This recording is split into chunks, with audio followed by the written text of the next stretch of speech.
Macam mana nak charge phone masa banjir?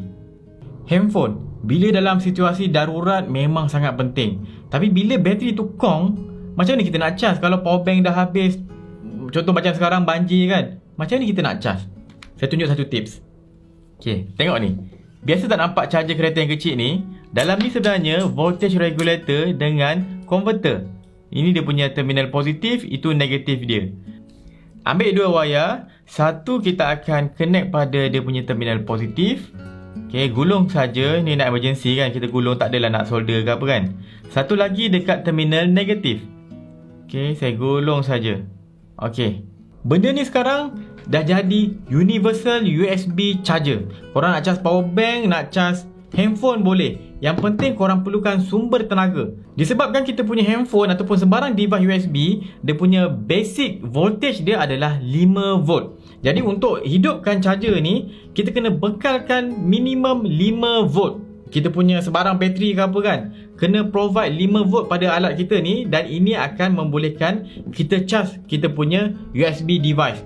Contohnya, saya ada bateri AA. Contoh kalau banjir kan, kita tak tahu nak charge macam mana, kita nampak bateri-bateri bersepah, ambil bateri tu.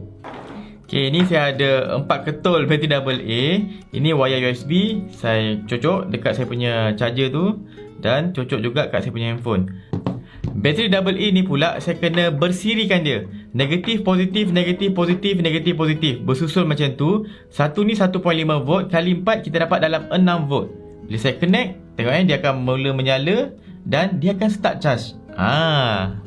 Selain tu, contoh ada bateri kotak. Ni saya pakai Mr. DIY yang ada kat rumah saya ni.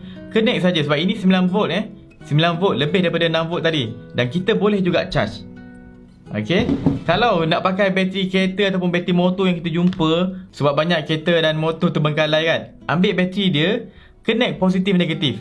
Walaupun voltage dia tinggi, tapi dia akan rendahkan balik supaya boleh charge kita punya handphone ni.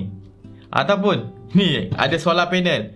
Contoh kat atas bumbung kita ada solar panel, kita letak terus direct connect, boleh juga charge. Okey, alright. Kenapa benda ni possible? Sebabnya kita punya converter ni, ini adalah converter, DC converter yang khas akan convertkan kita punya input power kepada power output yang sesuai untuk kita punya USB device. Untuk case device USB, kita punya converter ni akan convert tenaga tu supaya output dia adalah 5 volt. Sebab itulah kita boleh charge handphone kita ataupun kita punya power bank.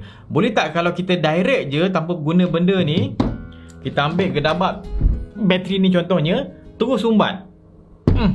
Sumbat kat kita punya handphone. Tak boleh, sebab handphone kita, bateri dia punya spesifikasi dalam 4.2 volt. Jadi 4.2 volt ni dia kena charge pada kadar 5 volt. Dalam handphone kita ni ada converter, di mana dia akan convert balik yang 5 volt dalam kita punya wayar ni yang kita ambil. Ikutlah daripada mana sumber power ni, dia akan masuk, dia akan convert ikut kita punya spesifikasi bateri kita yang sesuai dengan bateri. Kalau kita main sumbat dia